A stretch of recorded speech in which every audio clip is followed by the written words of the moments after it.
एक अमीर अरबी घर के यहाँ नौकरानी थी। उसके 4 बेटे थे। रोजाना चारों बेटों को बारी बारी कमरे में बुलाती, लेकिन जब वहाँ बाहर आते तो रो रहे होते। फिर एक रोज मैं मालकिन के कमरे में छुप गई। जब पहला बेटा कमरे में आया तो जो मैंने देखा, मेरी तो चीखें निकल गई। मेरा ताल्लुक एक गरीब घराने से है। मेरी शादी एक मिडिल क्लास फैमिली में हो गई। मेरा पति सऊदी जैसे मुल्क में होता था। शादी के बाद वह मुझे भी साथ ले गया, लेकिन वहाँ उसका एक्सीडेंट हो गया जिसमें उसकी मौत हो गई। इस तरह सारी जिम्मेदारी मुझ पर आ गई थी। इसीलिए मैंने वही एक अरबी के घर नौकरी कर ली, लेकिन वहाँ नौकरी करने से ज्यादा पैसे मिलते हैं। मुझे काम करते हुए बहुत दिन हो गए थे। शुरू के कुछ दिन तो मैं बहुत डरती थी कि कहीं मुझसे कुछ गलत ना हो जाए, लेकिन फिर मुझे अपने आप पर भरोसा हो गया, क्योंकि मेरी मालकिन भी मेरे काम से बहुत खुश थी। उनके 4 बेटे थे और उनका पति नहीं था। उनके बेटे अलग अलग काम करते थे और 2 बेटे तो शादीशुदा थी और 2 बेटे साथ नहीं रहते थे जो गैर शादीशुदा थे, लेकिन काम के सिलसिले में अलग अलग ही रहते। 2 हफ्ते में एक दिन एक बेटे को बुलाती और उनको वह अलग अलग कमरे में ले जाती, और जब भी वह बेटे उस कमरे से निकलते तो वहाँ रो रहे होते, लेकिन कभी भी वह इकट्ठा नहीं हुए थे। मुझे भी 2 माह काम करने के बाद पता चला कि मालकिन के 4 बेटे हैं। वैसे तो जब वह घर आते तो हंसते मुस्कुराते, खूब गपशप करते और वह औरत उनको भी खूब याद करती, लेकिन हफ्ते में सिर्फ एक दिन एक ही बेटा था और वह औरत उनको लेकर अपने कमरे में चली जाती। कुछ घंटे बाद वह उनके कमरे से निकलता तो वह रो रहा होता। अक्सर मैं इस बात पर हैरान होती और परेशान भी। औरत जब बेटे के जाने के बाद कमरे से बाहर निकलती तो बहुत खुश नजर आती, बल्कि अक्सर वह खुश भी होती। मुझे समझ नहीं आती थी कि यह क्या चल रहा है। मुझे कुछ मालूम तो करना ही था, इसलिए मैंने उस औरत पर नजर रखना शुरू कर दी। उस औरत पर वैसे कोई भी हरकत नजर नहीं आती थी, लेकिन अपने बेटों पर हफ्ते के कुछ दिन मखसूस कर रखती थी। एक दफा उस औरत का बड़ा बेटा घर नहीं आया और औरत बहुत परेशान नजर आ रही थी। मुझे हैरत हुई कि अगर बेटा एक रोज नहीं आया तो उसमें ऐसी कौन सी बात है। इसी बात में मेरा शक यकीन में बदल गया और मैं उस औरत का राज जानने की कोशिश करने लगी। इसलिए जब उसका दूसरा बेटा आया तो मुझे मालूम था कि उसे लेकर वहाँ कमरे में जाएगी, इसलिए मैं पहले ही उस कमरे में एक अलमारी के पीछे जाकर छुप गई। मैं जानती थी कि इस बात से पर्दा उठ जाए। वह औरत उस कमरे में दाखिल हुई और उसके पीछे पीछे उसका बेटा कमरे में आया। उसने दरवाजा बंद किया और वह औरत जाकर बिस्तर पर बैठी। मैं इंतजार में थी कि अब क्या होगा। जैसे ही उसका बेटा उसके पास गया तो मेरी चीख निकल गई और उन्हें मालूम हो गया कि मैं कमरे में मौजूद हूँ। उस औरत ने मुझे गुस्से में डांटा और कमरे से निकाल दिया, लेकिन जितना मैंने देखा था मेरे लिए यही काफी था। क्या कोई माँ इतना गिर सकती है, यह मैंने कभी नहीं सोचा था। मुझे उससे नफरत होने लगी। अरबी औरतों के बारे में इससे पहले भी बहुत कुछ सुन रखा था, लेकिन लगता था वह सब कहानियाँ ही हैं, बल्कि वह सब तो यकीनन दूसरे लोगों के बारे में होती हैं। उनके साथ कोई ऐसा कर सकता है। मुझे तो उन बेटों के साथ बेबसी महसूस होती है जो हर सूरत में वह माँ के पास आते ही हैं। उनकी माँ अपने मकसद के लिए इस्तेमाल करती थी। वह चाहती तो दूसरी शादी कर सकती थी और इस मकसद के लिए अपने बेटों को इस्तेमाल करने की जरूरत नहीं थी। वह एक विधवा औरत थी और अच्छी खासी पैसे वाली भी थी। बच्चे तो सारी अपनी जिंदगी में मसरूफ भी थे। वह दूसरी शादी कर लेते तो किसी ने भी उसे कुछ कहना भी नहीं था, लेकिन कम से कम इतना घिनौना काम तो नहीं करती। मुझे उस औरत से नफरत महसूस होने लगी थी और मैं चाहती थी उसके पास भी कभी ना रुकूं, बल्कि यहाँ से किसी तरीके से निकल जाऊं। और इस मुल्क में रहने के बाद मुझे उसके बारे में मालूम तो ही हो गया था, इसलिए मैंने और जगह नौकरी तलाशने शुरू कर दी। एक डिपार्टमेंट स्टोर में सेल्स गर्ल की नौकरी थी और पढ़ाई भी कुछ ज्यादा नहीं मांगी थी, सिर्फ अरबी बोलने वाली लड़की होनी चाहिए थी। मैंने वहाँ जाकर इंटरव्यू दिया और मेरी किस्मत अच्छी थी कि यह नौकरी मुझे मिल गई। मैंने उस वक्त यहाँ से नौकरी छोड़ दी और वहाँ डिपार्टमेंट स्टोर में नौकरी कर ली। जब उसके पास से नौकरी छोड़ी तो उसने पूछा, क्या बात है जो तुम हम लोगों को छोड़कर जा रही हो? इतनी तनख्वाह में तुम्हें देती हूँ, लेकिन फिर भी तुम तैयार नहीं हो। क्योंकि मुझे ऐसी औरत के पास काम ही नहीं करना था। उस औरत से नफरत की वजह कुछ गलत नहीं थी, क्योंकि हमारे माशरे में माँ को किसी देवी से कम का दर्जा नहीं दिया जाता और मैं भी औलाद के लिए क्या क्या कुर्बानियाँ नहीं देती। वह अपनी औलाद के लिए प्यार, मोहब्बत, खुलूस, कुर्बानी और शायद डर का रिश्ता होता है। माँ और बेटे के दरमियान बेटा कितना भी बड़ा हो जाए, कभी सर नहीं उठा सकता। माँ के सामने न चाहे नाराज हो जाए, बेटी की आंखों में आंसू नहीं देख सकते। यह कैसी औरत थी जो अपने बेटों को बुला कर लाती और उनके साथ फिर ऐसा घिनौना काम भी करती थी। उस औरत ने तो माँ के रिश्तों को भी बदनाम कर दिया था। तो फिर मैं भला उस औरत के पास काम क्यों करती? इसलिए मैंने नौकरी छोड़ दी। शुरू में तो बहुत दिक्कत हुई, लेकिन आहिस्ता आहिस्ता मैं वहाँ भी एडजस्ट हो गई, क्योंकि एक तो यहाँ काम करने आई थी, पैसा कमाने आई थी और उसके लिए मुझे मेहनत तो करनी ही थी। मैं जहाँ काम करती थी यह किसी एक मालिक का था। इसकी पूरी एक स्टोर थी। यहाँ काम करते हुए मुझे 6 माह हो गए थे। मैंने अभी तक अपने बॉस को नहीं देखा था। यहाँ का मैनेजर सारे मामला देखता था, क्योंकि लड़कियों ने मुझे बताया कि उन्होंने भी आज तक मालिक को नहीं देखा, क्योंकि हमारे मालिक इस छोटे से स्टोर पर नहीं आते। उनका एक पूरा स्टोर का चयन होता है जो पूरे सऊदी अरब में फैला हुआ है, इसलिए उनके पास वक्त नहीं होता कि वह एक एक स्टोर पर जाएं और मामला देखें। मुझे हैरानी हुई कि आखिर उनको देखना तो चाहिए जो अपने ही स्टोर में एक भी दफा नहीं आया। लेकिन इस हैरानी में मैं क्या कर सकती थी? लड़कियां मुझसे पूछती कि तुम इससे पहले कहाँ काम करती थी, तो मैं यही कहती कि यहाँ से पहले मैं एक और स्टोर में काम करती थी। मैं किसी को भी नहीं बताना चाहती थी कि मैं किसी के घर में नौकरानी थी और वह कैसी थी, क्योंकि मेरा जमीर ही गवारा नहीं करता था कि किसी माँ का एक ऐसा किरदार बयां करूं। एक दिन उसको पहुंची तो सबको अफरा तफरी के माहौल में देखा। पूछने पर यह मालूम हुआ कि वह सब इसलिए हैरान है क्योंकि उनका मालिक आने वाला है और बहुत अरसों बाद आ रहे हैं। उनका स्वागत बहुत अच्छे अंदाज में होना चाहिए। बात बिल्कुल ठीक थी। मैं भी अपना काम करने लगी। दोपहर में मालिक आए तो एक एक अपने काम करने वाले वर्कर ने मिलने लगे और जब मेरे डिपार्टमेंट में पहुँचे तो उन्हें देखकर मुझे लगा कि जैसे उसकी छत मेरे सर पर आ गिरी हो। वह मालिक उसी औरत का सबसे बड़ा बेटा था। मुझे देखकर उन्हें भी हैरत हुई, लेकिन उन्होंने किसी के सामने बात नहीं की और न ही अपनी गैरत जाहिर की। स्टोर का बातचीत करके चले गए, लेकिन मुझे अजीब सा महसूस हुआ। मैं सोचने लगी कि जिस औरत की वजह से मैं यहाँ भाग कर आई हूँ और जिस औरत से मैं बहुत नफरत करती हूँ, उसी बेटे के अंडर में काम करती हूँ। यह बात मुझे पहले मालूम होनी चाहिए थी। यहाँ काम करना भी मेरे लिए नामुमकिन था, क्योंकि मुझे जहाँ उस औरत से नफरत थी वहाँ उसके बेटे से भी नफरत थी। वे चारों मिलकर वहाँ माँ को रोक सकते थे और कुछ नहीं तो माँ की शादी तो करवा ही सकते थे, लेकिन वह इतनी जवान होने के बावजूद भी अपनी माँ को सीधे रास्ते पर नहीं ला सके थे। उनका साथ देते थे, चाहे मजबूरी में ही सही, लेकिन मर्द कभी मजबूर नहीं होता। मैं जो अब बहुत खुश थी अपनी जॉब से और बहुत मजे में थी, खुद को गैर महफूज महसूस करने लगी। मुझे अपनी कमाई भी हलाल नहीं लगती थी और मैं दूसरी नौकरी की तलाश में लग गई थी। मुझे इतनी जल्दी दूसरी नौकरी मिल सकती थी यह बात मैं जानती थी, क्योंकि मेरे पास अच्छी पढ़ाई नहीं थी, लेकिन फिर भी कोशिश तो कर सकती थी। और जल्दी मुझे एक और जगह नौकरी मिल गई। वहाँ पर मुझे वेटर की नौकरी मिली थी। काम तो अच्छा नहीं था, पर मैं अगर इंडिया में होती तो यह काम हरगिज न करती। पर यहाँ इस मुल्क में मुझे जानता ही कौन था, और यहाँ वैसे भी बहुत सारी औरतें वेटर की नौकरी करती थी, इसलिए मैं एक बहुत बड़े 5 स्टार होटल में नौकरी के लिए आ गई थी। लेकिन बहुत ज्यादा अच्छी पढ़ाई न होने की वजह से मुझे VIP हॉल में जगह न मिली, लेकिन आम हॉल की नौकरी मुझे मिल गई। जहां आने के बाद मुझे एहसास हुआ कि औरतों की जिंदगी कितनी मुश्किल है। मैं आर्म हॉल में होती इसलिए वहां रंग बिरंगे लोग वहां आते और उनमें हर तरह के लोग होते।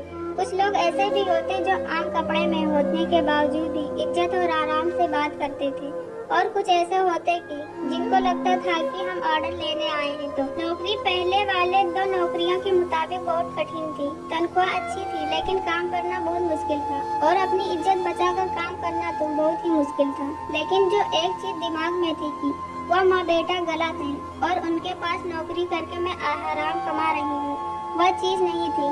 कोई और ऑप्शन नहीं था, इसलिए मैं यहाँ नौकरी कर रही थी। मुश्किलात जरूर थी, कभी कभी खुद को बचाना मुश्किल हो जाता था, लेकिन हमारे होटल का मैनेजर इतना अच्छा था, ऐसे किसी भी मौके पर पहुँच जाता था और खुद ही उस ग्राहक से निपट लिया करता था। मुझे जहाँ काम करते हुए 2 माह हो चुके थे और किसी हद तक मैं यहाँ के माहौल को समझ चुकी थी। जिस तरह के लोग होते थे तो उसी अंदाज में पेश आती थी। काम में बेहतरी होने की वजह से ज्यादा मसाइल का सामना नहीं करना पड़ता था। और जो बदतमीज किस्म के ग्राहक होते थे उनसे निपटना भी मुझे आ गया था।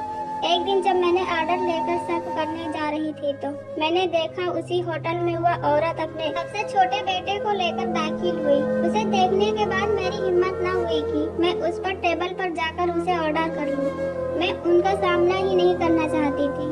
मैंने अपनी दूसरी दोस्त को उनके पास ऑर्डर लेने के लिए भेज दिया और खुद उससे दूर दूसरे टेबल पर ऑर्डर लेने लगी। वह औरत बहुत खुश लग रही थी और खुश तो उसका बेटा भी लग रहा था। मुझे लग रहा था जैसे कोई बहुत बड़ी खुशी सेलिब्रेट करने आए हैं, क्योंकि उन्होंने अपने टेबल पर एक केक मंगवाया था और थोड़ी ही देर बाद उस औरत के बाकी तीनों बेटे भी आ गए। उन्होंने मिलकर केक काटा और वहीं मिलकर सेलिब्रेट करने लगे। मुझे देखकर गुस्सा आता था कि न जाने अब इस औरत ने कैसा गुल खिला दिया कि अपने बेटों को लेकर सेलिब्रेट करने आ गई है। जब इंसान के दिमाग में किसी का गलत इमेज बन जाए तो उसके हर अमल को गलत ही नजर से देखता है। मेरे साथ भी ऐसा ही हुआ।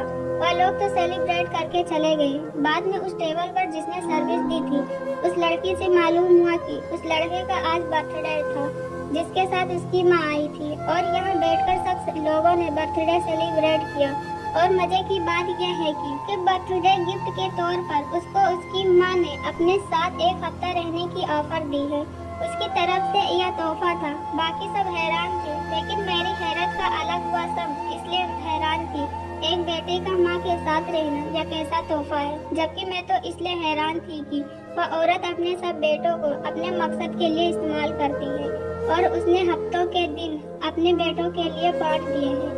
हर दिन उसका एक बेटा आता है। अगर वह एक बेटे को हर दिन अपने पास रखेगी तो बाकी के बेटों को क्या जवाब देगी? उनको अपने ही घर में नहीं बुलाएगी।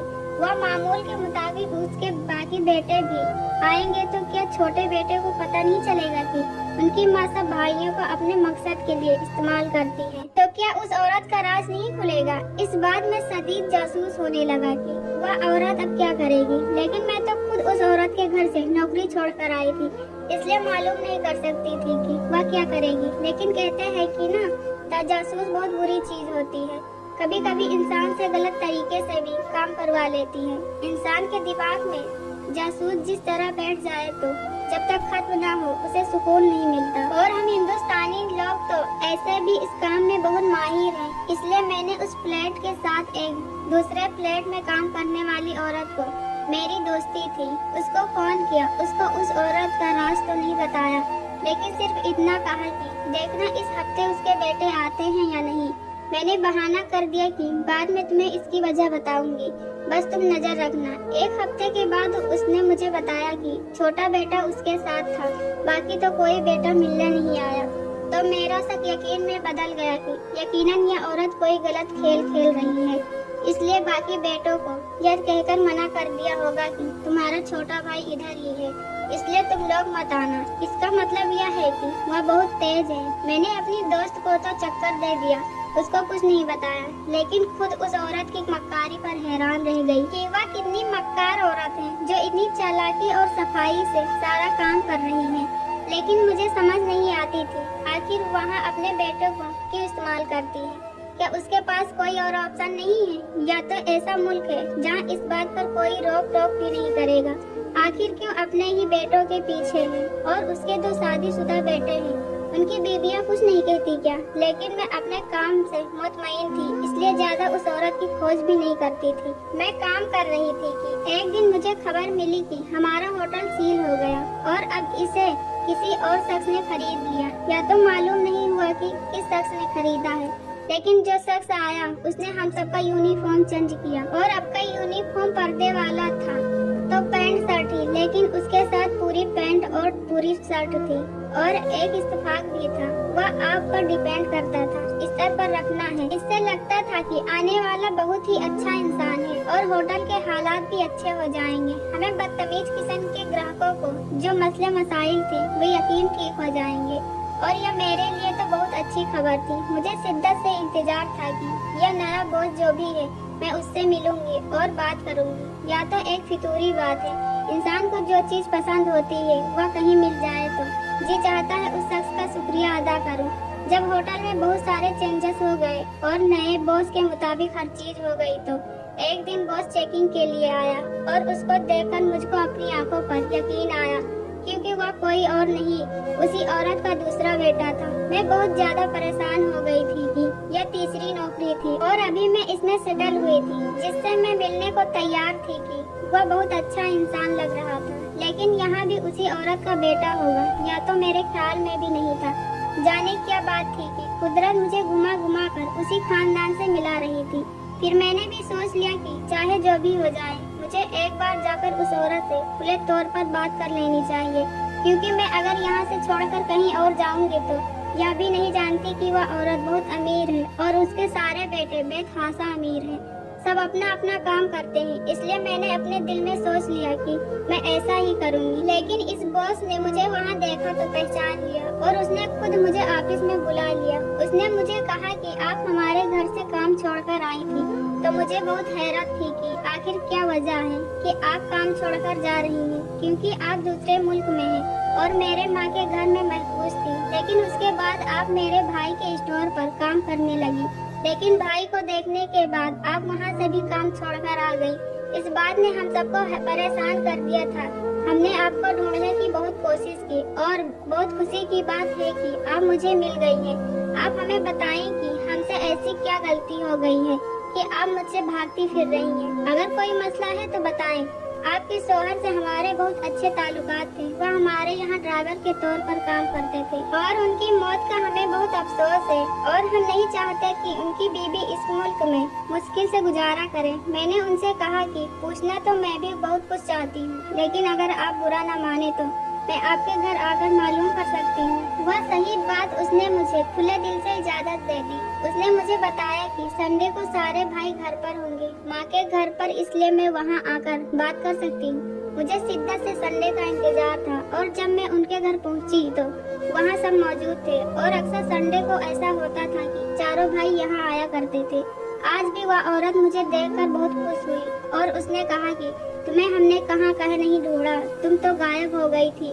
मैंने उससे कहा कि मुझे आपकी आदत अजीब लगी, इसलिए मैं आपको छोड़कर चली गई थी। मुझे लगता था कि मेरी कमाई हलाल नहीं है। मुझे पता था कि मैं यहाँ बहुत महफूज हूँ और अगर मैं कहती तो मेरी तनख्वाह भी अच्छी हो जाती, लेकिन मैं छोड़कर किसी और वजह से गई थी।